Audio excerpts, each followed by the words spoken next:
Hello everyone, स्वागत है आपका नालंदा आईएएस यूट्यूब चैनल पर।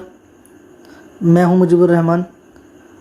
अब से पहले एक क्लास केमिस्ट्री की हो चुकी है जिसमें मैंने केमिस्ट्री से रिलेटेड कुछ बेसिक क्वेश्चंस और एक अपना नया चैप्टर शुरू किया था, एसिड बेस एंड सॉल्ट। ठीक, जिसने वो पुराना वीडियो नहीं देखा है वो वीडियो देख लें। चलिए शुरू करते हैं आज का अपना topic, acid base and salt का आगे का पार्ट। चलिए, तो आज हमने पिछले वीडियो में हमने समझ लिया था कि एसिड और बेस में क्या डिफरेंसेस हैं। चलिए अब हम जो है देख लेते हैं मेन एसिड के बारे में, जहाँ से क्वेश्चंस बनते हैं। देखिए, तो एसिड में हम शुरू करते हैं। सबसे पहले हमारा जो मेन इम्पोर्टेंट एसिड है वो है HCl। पिछले वीडियो में मैं बता चुका हूँ कि सबसे जो स्ट्रॉन्गेस्ट एसिड है वो कौन सा है, HCl। स्ट्रॉन्गेस्ट एसिड का जो pH वैल्यू होती है वो क्या होती है, 0। तो HCl की pH वैल्यू कितनी होती है, 0। चलिए HCl के बारे में और क्या क्या इंपॉर्टेंट है वो देख लेते हैं। तो HCl को म्यूरेटिक एसिड भी कहा जाता है। HCl को म्यूरेटिक एसिड भी कहा जाता है। एक क्वेश्चन यहाँ से बनता है बार बार कि म्यूरेटिक अम्ल किसको कहा जाता है। तो म्यूरेटिक अम्ल किसे बोला जाता है, HCl को। HCl यानी हाइड्रोक्लोरिक एसिड। इसका जो बाजारू नाम है, बाजार में ये नमक के अम्ल के नाम से भी मिल जाता है। इसका जो घरेलू नाम है वो क्या है, वो है नमक का अम्ल। ठीक है, इसको बाथरूम क्लींजर के रूप में भी यूज़ किया जाता है। बाथरूम क्लींजर है ना, बाथरूम वगैरह के जो टाइल्स हैं उसको साफ़ करने के लिए किसका यूज़ किया जाता है, HCl का। ठीक है, अगला इसका बहुत ही इंपॉर्टेंट रोल है किसको बनाने में, एक्वा रीजिया यानी कि अम्ल राज बनाने में। ठीक है, अम्ल राज। अब अम्ल राज के आप नाम से आप ये मत समझ लेना कि अम्लों का राजा है ये अम्लों का राजा नहीं है। ठीक है, ये क्या है, एक्वा रीजिया को बनाने में। ठीक है, एक्वा रीजिया होता क्या है, देखिए HCl यानी कि हाइड्रोक्लोरिक एसिड और HNO3 यानी कि नाइट्रिक एसिड का 3:1 के रेशो में ताज़ा मिश्रण। कैसा मिश्रण, ताज़ा। ठीक है, क्या कहलाता है, अम्लराज कहलाता है। अगर हम 3:1 में HCl और HNO3 को मिलाएंगे तो क्या बनेगा, एक्वा रीजिया बनेगा, अम्लराज बनेगा। ठीक है, ये अम्लराज क्या काम करता है, ये हमारा सोना प्लेटिनम और चांदी को गलाने में यूज़ होता है। ठीक है, जितने भी नोबल मेटल हैं उनको गलाने के लिए क्या होता है, यूज़ होता है ये नोबल मेटल। क्या नोबल मेटल, यानी जो मेटल किसी भी अन्य पदार्थ से रिएक्ट ना करें, यानी कि जिनके आउटर सेल पूरी तरह भरे हुए, यानी कि या तो 2 आउटर सेल में परमाणु हो या फिर 8 हो या फिर 18 है ना, मतलब पूरी तरह से क्या हो, भरी हो, तो हम उसको क्या बोलते हैं, नोबल मेटल बोलते हैं। ठीक है, नोबल मेटल। इसका एक अगला नाम भी है क्या, रॉयल वाटर, शाही पानी भी इसको कहा जाता है। किसको कहा जाता है भाई, अम्लराज को। ठीक है, क्या कहा जाता है, शाही पानी। ठीक है, तो नोबल मेटल्स यानी कि अकेरियो धातुएं क्या कहलाती हैं, जो किसी अन्य धातु से रिएक्ट ना करें, जो किसी अन्य पदार्थ से रिएक्ट ना करें। मैं धातु बोल रहा हूँ, जो किसी अन्य पदार्थ से रिएक्ट ना करें, वो क्या कहलाते हैं, नोबल मेटल कहलाते हैं। इसीलिए देखिए चांदी, सोना और प्लेटिनम के आभूषण क्यों अच्छे माने जाते हैं, क्योंकि वो कभी भी अपना कलर नहीं चेंज करते। क्यों, क्योंकि वो बाहर वाली किसी भी कंपाउंड से क्या नहीं करते, रिएक्शन नहीं करते। उन पर किसी भी पानी के हवा वगैरह का कोई भी प्रभाव नहीं पड़ता। यह जो HCl है ना, हमारे पेट में भी पाया जाता है, आमाशय में यानी पेट में भी पाया जाता है। लेकिन पेट में जो पाया जाता है उसका जो pH वैल्यू है लगभग कितनी होती है, 3 होती है। वो कैसा होता है, डाइल्यूटेड होता है। ठीक है, और अगर हमारा कॉन्सेंट्रेटेड की बात करूँ मैं, कॉन्सेंट्रेटेड जो है उसकी pH वैल्यू कितनी होती है, उसकी pH वैल्यू होती है 0। ठीक, चलिए अच्छा, pH जो ये है हमारा HCl, इसको हार्मोन भी कहा जाता है। हार्मोन क्यों, हार्मोन देखिए उन पदार्थों को कहा जाता है जो हमारे जन्म से ही हमारे शरीर में होते हैं। ये हार्मोन की डेफिनेशन है कि ऐसे पदार्थ या ऐसे यौगिक या ऐसे तत्व जो हमारे शरीर में हमारे जन्म से ही उपस्थित होते हैं वो क्या कहलाते हैं, हार्मोन कहलाते हैं। अब देखिए HCl हमारे जन्म से ही हमारे स्टमक में पाया जाता है, बाहर से तो कभी किसी ने पिया नहीं होगा ना HCl, पीना भी मत भाई। ठीक है, वरना जान का खतरा है। ठीक, अच्छा देखिए अगली बात जब हमारा एसिडिटी हो जाती है, हमारे पेट में एसिडिटी हो जाती है, यानी कि HCl की मात्रा, जब हम कोई तला भुना या फिर एक ज़्यादा मात्रा में खा लेते हैं या फिर नमक का ज़्यादा कोई खाना खा लेते हैं तो हमारे शरीर में क्या हो जाती है, एसिडिटी। क्यों, क्योंकि HCl की मात्रा क्या हो जाती है, बढ़ जाती है। तो हम क्या पीते हैं, इनो या फिर डाइजन की टैबलेट आती है वो लेते हैं। क्यों, क्योंकि इनो या फिर डाइजिन में क्या मिला होता है, MgOH का होल ट्वाइस यानी कि मैग्नीशियम हाइड्रोक्साइड, जिसे हम मिल्क ऑफ मैग्नीशिया भी कहते हैं, मिल्क ऑफ मैग्नीशिया भी कहते हैं, मिल्क ऑफ मैग्नीशिया भी कहते हैं। ठीक है, ये क्या है, एक क्षार है। और मैंने पिछली वीडियो में बताया भी है कि एसिड और बेस, एसिड अम्ल और क्षार एक दूसरे के क्या होते हैं, कट्टर दुश्मन होते हैं। ठीक, तो ये जो है, क्योंकि एसिड और बेस मिलकर, जहाँ पर एसिड और बेस मिल जाएंगे तो क्या बनेगा, बनेगा हमारा सोल्ट प्लस वाटर, है ना। वाटर हमारे शरीर को नुकसान नहीं देते, ना सोल्ट हमारे शरीर को नुकसान देते हैं। ठीक है, चलिए इसके बाद अगला यूज़ क्या है इसका, टू किल माइक्रो ऑर्गेनिज्म, है ना। जो छोटे छोटे हमारे शरीर में जीवाणु पैदा हो जाते हैं उनको भी क्या कर देता है, HCl मार देता है, और एसिडिटी का कारण है ये। ठीक है, हमारे शरीर में जो एसिडिटी होती है वो किस अम्ल के कारण होती है, HCl के कारण। इट एक्टिवेट्स एंजाइम, अगला इसका रोल ये है कि ये हमारे शरीर में पाए जाने वाले बहुत सारे एंजाइम को क्या कर देता है, एक्टिवेट करता है। चलिए, ये तो हमारे हुए HCl से रिलेटेड क्वेश्चन, क्या क्या इसके यूजेस थे। अगला हमारे सामने आता है, अगला हमारा जो एसिड है वो है H2SO4, है ना, सल्फ्यूरिक एसिड, जिसे हम बाजार वाला जो नाम है इसका वो क्या है, वो है इसका गंधक का अम्ल, गंधक का अम्ल भी कहते हैं, ध्यान रखना। इसका आम भाषा में नाम क्या है, गंधक का अम्ल। अब जो ये सल्फ्यूरिक एसिड है इसे ऑयल ऑफ विट्रियोल यानी कि तेल का थोथा भी कहते हैं। थोथे 3 तरह के होते हैं, हम बात करेंगे, नीला थोथा, सफ़ेद थोथा, उनके बारे में भी जब थोथा हम पढ़ेंगे। ठीक है, कपड़ों पर रंग करने के लिए इसका क्या किया जाता है, यूज़ किया जाता है, किसमें, कपड़ों पर रंग करने के लिए। ठीक है, ये किंग ऑफ एसिड्स है, देखिए अम्लों का राजा है। ठीक है, क्या है ये, अम्लों का राजा, और या फिर किंग ऑफ केमिकल्स यानी कि रसायनों का राजा भी इसी को कहा जाता है। अब क्यों कहा जाता है, क्योंकि भाई ये हाईली रिएक्टिव होता है। ठीक है, प्रयोगशाला में सबसे ज़्यादा जो यूज़ होता है ना वो H2SO4 का होता है। किसकी वजह से, इसके हाईली रिएक्टिव होने की वजह से, इसलिए इसको क्या बोला जाता है, अम्लों का राजा बोला जाता है। ठीक है, इसको बैटरी एसिड भी कहा जाता है। अभी पिछली बार NTPC में जो पिछले साल का पेपर था उसमें ये क्वेश्चन आया था कि बैटरी एसिड या संचालक बैटरी में कौन से अम्ल का यूज़ किया जाता है, तो कौन से अम्ल का यूज़ किया जाता है भाई, H2SO4 का। ठीक है, लेड स्टोरेज बैटरी यानी कि सीसा संचालित बैटरी में किसका यूज़ किया जाता है, H2SO4 का। अब ये क्वेश्चन कई बार बना है, देखिए कितनी मात्रा में H2SO4 होता है और कितनी मात्रा में डिस्टिल्ड वाटर। पिछली बात वीडियो में हमने डिस्टिल्ड वाटर के बारे में बात की थी। जिस पानी की pH वैल्यू कितनी होती है, 7, उसे क्या बोलते हैं, डिस्टिल्ड वाटर या फिर प्योर वाटर, या फिर हिंदी में कहते हैं आसुत जल। ठीक है, आसुत जल। तो डिस्टिल्ड वाटर होता है 68% और H2SO4 कितना होता है, 32%। ये दोनों मिलकर किस में डाले जाते हैं, स्टोरेज बैटरी में, लेड स्टोरेज बैटरी में। ठीक है, इस अम्ल का प्रयोग अग्निशामक यंत्रों में, फायर एक्सटिंग्विशर में भी किया जाता है।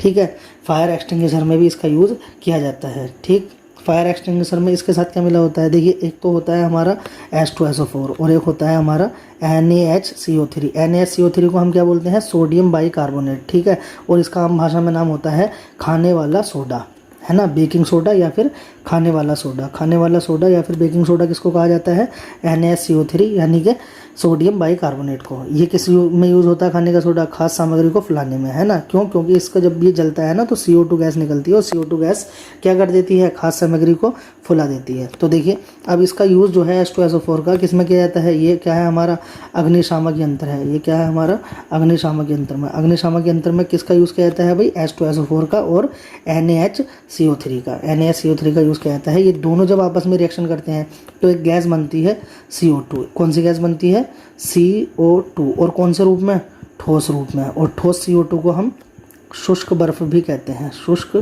बर्फ। क्या किस नाम से जानते हैं इसे, शुष्क बर्फ के नाम से जानते हैं। अब CO2 आग को कैसे बुझा देती है, देखिए आग को जलने के लिए कौन सी गैस जरूरी है, कौन सी गैस जरूरी है आग को जलने के लिए, ऑक्सीजन। अगर कहीं पर ऑक्सीजन नहीं है ना तो आग जल ही नहीं पाएगी। 3 चीज़ें आग को जलाने के लिए ज़रूरी है, एक तो ऑक्सीजन, एक ईंधन और एक क्या, इग्निशन टेम्परेचर, मतलब ज्वलनशील तापमान। अगर इन तीनों में से कोई एक चीज़ भी मिस हो जाती है ना तो आग जल ही नहीं पाएगी। अब होता क्या है, कहीं पर आग लगी है तो 100% वहाँ पर क्या होगी, O2। अब जब CO2 गैस डाली जाती है ना O2 के ऊपर तो फिर क्या होता है, क्योंकि CO2 भारी होती है, O2 हल्की होती है, तो भैया O2 के ऊपर आकर कौन बैठ जाती है, CO2। फिर जब जैसे ही O जल जाती है तो बाहर से CO2 को नहीं आने देती ना, क्योंकि CO2 की क्या बन जाती है, एक हैवी लेयर बन जाती है, तो आग क्या हो जाती है, बुझ जाती है। ठीक है, तो वाटर जो फायर एक्सटिंग्विशर है उसका किसका यूज़ किया जाता है भाई, H2SO4 का, है ना। अब आता है हमारा pH ऑफ रेन वाटर। ये मैं पिछले उसमें बताना भूल गया था, वो होता है 5.6, है ना, 5.6। अच्छा, अब देखिए एक नाम आपने सुना होगा, अम्लीय वर्षा। तो मानसून की पहली बारिश को क्या बोला जाता है भाई, अम्लीय वर्षा बोला जाता है, एसिडिक रेन बोला जाता है, अम्लीय वर्षा। क्यों, क्योंकि भाई हमारा जो वातावरण है उसमें जो SO2 और NO2 गैसेज हैं, है ना, सल्फर डाइऑक्साइड और नाइट्रोजन डाइऑक्साइड, ये ऊपर वाली परत में क्या हो जाती हैं, वायुमंडल की जमा हो जाती हैं। और जब ये पानी से क्रिया करती हैं दोनों गैसें, तो क्या बनाती हैं, H2SO4 एक और HNO3, है ना। अब ये दोनों जब पानी से क्रिया करके ये दोनों एसिड बनाती हैं, तो जब पहली बारिश होती है तो ये दोनों एसिड क्या हो जाते हैं, नीचे की तरफ आते हैं। और जब ये नीचे की तरफ आते हैं तो क्या होती है भाई, अम्लीय वर्षा होती है। अब अम्लीय वर्षा में ये दोनों ही एसिड क्या हैं, मेन कारक हैं। लेकिन अगर दोनों में कोई एक पूछा जाए तो आप किसका आंसर दोगे, तो आप आंसर दोगे H2SO4। अगर H2SO4 ऑप्शन में नहीं है तो क्या दोगे, HNO3। आपसे पूछा जाएगा अम्लीय वर्षा को कराने के लिए सबसे ज़्यादा इंपॉर्टेंट गैस कौन सी है, तो गैस में आप आंसर दोगे SO2। और कौन सा अम्ल होता है उसमें, H2SO4। देखिए 2/3 तो H2SO4 होता है और 1/3 HNO3 होता है, ठीक है। चलिए, तो मुख्य गैस कौन सी है, SO2 है। अब हम देखिए नॉर्मल बारिश का जो pH मान है वो कितना है, 5.6। लेकिन जैसे ही अगर किसी बारिश का pH वैल्यू 5.6 से ज़्यादा हो जाएगी, 5.6 से प्लस हो जाएगी, तो उस बारिश को हम क्या कहेंगे, उस बारिश को हम कहेंगे अम्लीय वर्षा, एसिडिक रेन कहेंगे, ठीक। इसके बाद आता है हमारा अगला एसिड HNO3 यानी कि नाइट्रिक अम्ल। HNO3 को हम आम भाषा में शोरे का अम्ल भी कहते हैं। क्या कहते हैं भाई, शोरे का अम्ल भी कहते हैं, ठीक है। एसिड रेन में अभी मैंने बताया ये भी होता है HNO3, ठीक। अब H, N और O ये तीनों ही क्या हैं, ये तीनों ही विस्फोटक तत्व हैं। तो अगर हमें कोई भी विस्फोटक बनाना होता है तो H, N और O की ज़रूरत होती है। अब ये तीनों ही तत्व किस में पाए जाते हैं, HNO3 में। तो जब भी हम कोई विस्फोटक बनाते हैं तो हम तीनों को अलग अलग ना मिलाकर क्या मिला देते हैं, उनका कोई एक तत्व जिसे हम बोलते हैं HNO3। तो विस्फोटक बनाने में इसका यूज़ किया जाता है, जैसे TNT, ट्राइनाइट्रोटॉलुईन, ठीक है। तो इसका केमिकल फॉर्मूला ये है C3H5N3 और O3। इसको बनाने के लिए किसका यूज़ किया जाता है, नाइट्रिक अम्ल का। TNT की खोज किसने की थी, हम विस्फोटक में हालांकि इसको डिटेल में पढ़ेंगे। जोसेफ बिलब्रेंड ने इसकी खोज की थी, जोसेफ बिलब्रेंड, ठीक है। अगली चीज़ है TNF यानी ट्राइनाइट्रोफिनॉल। इसको बनाने में भी किसका यूज़ किया जाता है, HNO3 का यूज़ किया जाता है, ठीक है। इसे पिक्रिक अम्ल भी कहते हैं ट्राइनाइट्रोफिनॉल को। इसके बाद RDX को बनाने में भी इसका यूज़ होता है। अब RDX की खोज किसने की थी, हेनिंग ने। RDX की फुल फॉर्म क्या है, रिसर्च डेवलपमेंट एंड एक्सप्लोसिव, है ना। RDX का फॉर्मूला सामने दे रखा है। केमिकल नेम बड़ा इंपॉर्टेंट है RDX का। RDX की फुल फॉर्म भी, हालांकि RDX क्या है, कोई विस्फोटक का नाम नहीं है, ये एक संस्था का नाम है, ठीक है, जो RDX बनाने का लाइसेंस देती है, ठीक है। तो केमिकल नेम क्या है RDX का, साइक्लो ट्राइनाइट्रो मिथाइल ट्राइनाइट्रो एमाइन, ठीक है। ये क्या है, इसका केमिकल नेम है, ठीक है। चलिए यहाँ से आगे आते हैं। अगला हमारा है लैक्टिक अम्ल। लैक्टिक अम्ल किस में पाया जाता है, दही में। कुछ बच्चे सोचते हैं कि दूध में पाया जाता है, तो नहीं भाई, दूध में नहीं पाया जाता, वो खट्टा दूध बोला जाता है। दूध, खट्टा दूध दही होता है, ठीक है। क्रीम और लोशन बनाने में भी लैक्टिक अम्ल का यूज़ किया जाता है। दूध में देखो लैक्टोस शर्करा पाई जाती है, लैक्टोक नाम की क्या पाई जाती है, कार्बोहाइड्रेट पाई जाती है। अब लैक्टोक शर्करा यानी दूध में जब लैक्टोबैसिलस बैक्टीरिया मिल जाता है तो क्या बन जाता है, लैक्टिक एसिड बनता है। और जो क्या क्या बना देता है, दूध का दही बना देता है। तो दूध से दही बनाने में कौन सा बैक्टीरिया हेल्प करता है, लैक्टोबैसिलस बैक्टीरिया। चलिए आगे चलते हैं। मिल्क में रिनिन नाम का एंजाइम पाया जाता है, ठीक है, जो मिल्क का क्या करता है, पाचन का काम करता है। और इससे क्या बनती है, केसिन प्रोटीन बनती है। तो मिल्क में देखिए सबसे पहले लैक्टोज नाम का क्या पाया जाता है, शर्करा यानी कि कार्बोहाइड्रेट पाई जाती है। मिल्क में कौन सा एंजाइम पाया जाता है भाई, रेनिन। मिल्क में कौन सा प्रोटीन पाया जाता है, केसिन, ठीक है। ये सारे ही क्वेश्चन इंपॉर्टेंट है, कुछ बातें मैंने ऊपर लिख रखी हैं। मिल्क का मीठापन किस वजह से होता है, मिल्क में पाए जाने वाले शुगर की वजह से। और शुगर कौन सा पाया जाता है मिल्क में, लैक्टोज, है ना। बच्चों में सबसे ज़्यादा मिल्क में रेनिन एंजाइम पाया जाता है। रेनिन एंजाइम सबसे ज़्यादा किस में पाया जाता है, बच्चों में, ठीक है।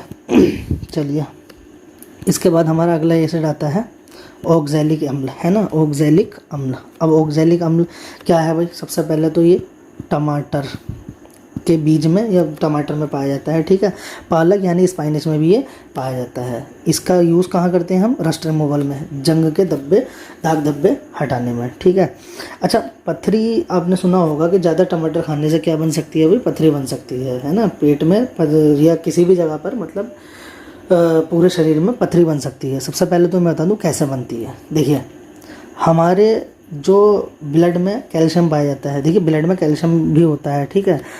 कैल्शियम हमारी हड्डी में, दांत में, नाखून में, बाल में और खून में भी यानी ब्लड में भी होता है, ठीक। अब होता क्या है कि जो हमारी ब्लड में पाए जाने वाला कैल्शियम और उससे क्या मिल जाता है, ऑक्सैलिक एसिड, तो एक पदार्थ बनता है जिसका नाम है कैल्शियम ऑक्सलेट। क्या बनता है भाई? Calcium oxalate. ठीक है, कैल्शियम ऑक्सलेट। और इसका किसका नाम है? ये केमिकल नाम, केमिकल जो ये कैल्शियम ऑक्सलेट है ये क्या है? ये ही क्या है? पथरी है। ठीक है, तो कैल्शियम और ऑक्सैलिक एसिड जब मिलता है तो क्या बनती है? एक स्टोन की गांठ बन जाती है जिसे हम क्या बोलते हैं? पथरी। ठीक, पथरी पाई जाती है। पथरी किडनी में हो सकती है, गॉल ब्लैडर में, लंग में, लीवर में। इसके बारे में हम सब बायोलॉजी में भी पढ़ेंगे, बायोलॉजी में भी इसके बारे में हम पूरा डिटेल में पढ़ेंगे। ठीक है, हालांकि 90% पथरी कहाँ बनने का खतरा होता है इस तरह से? पित्ताशय में, गॉल ब्लैडर में। ठीक है, वो क्यों होता है वो सारी बातें हम बायोलॉजी में जानेंगे। अगली बात आती है ऑक्सैलिक एसिड। ब्लड बैंक में ब्लड को प्रिजर्व करने में, यानी कि ब्लड को ज़्यादा दिन तक सुरक्षित रखने में भी किसका यूज़ करते हैं ब्लड बैंक में? ऑक्सैलिक एसिड का। ठीक है, केमिकल जो सोडियम ऑक्सलेट है वो ब्लड को क्या नहीं करने देता? जमने नहीं देता। वो ब्लड को क्या नहीं होने देता भाई? जमने नहीं देता। ठीक, चलिए अब ये क्वेश्चन आ जाता है कई बार, गाय के दूध में जो पीलापन होता है वो किसके कारण होता है? तो भाई राइबोफ्लेविन पिगमेंट के कारण होता है। ठीक है, सिट्रिक एसिड जो हमारा नींबू में पाया जाता है ना, और इसके बारे में हम आगे बात करेंगे। तो 2 से 2.5 तक इसका pH मान होता है, खट्टा होता है बहुत ज़्यादा। इसके बाद हमारा अगला एसिड आता है कार्बोनिक अम्ल। ठीक है, यूज्ड इन सॉफ्ट ड्रिंक। हमारे जो सॉफ्ट ड्रिंक होती हैं या कोल्ड ड्रिंक होती हैं उसमें किसका यूज़ करते हैं हम? कार्बोनिक अम्ल का। ठीक है, इसके बाद आता है हमारा टार्ट्रिक एसिड। टार्ट्रिक एसिड किस में पाया जाता है? इमली में। और सिट्रिक अम्ल संतरा, नींबू, आंवला और अंगूर में पाया जाता है। सिट्रिक अम्ल किस में? संतरा, नींबू, आंवला और अंगूर में। जबकि टार्ट्रिक अम्ल किस में पाया जाता है? इमली में।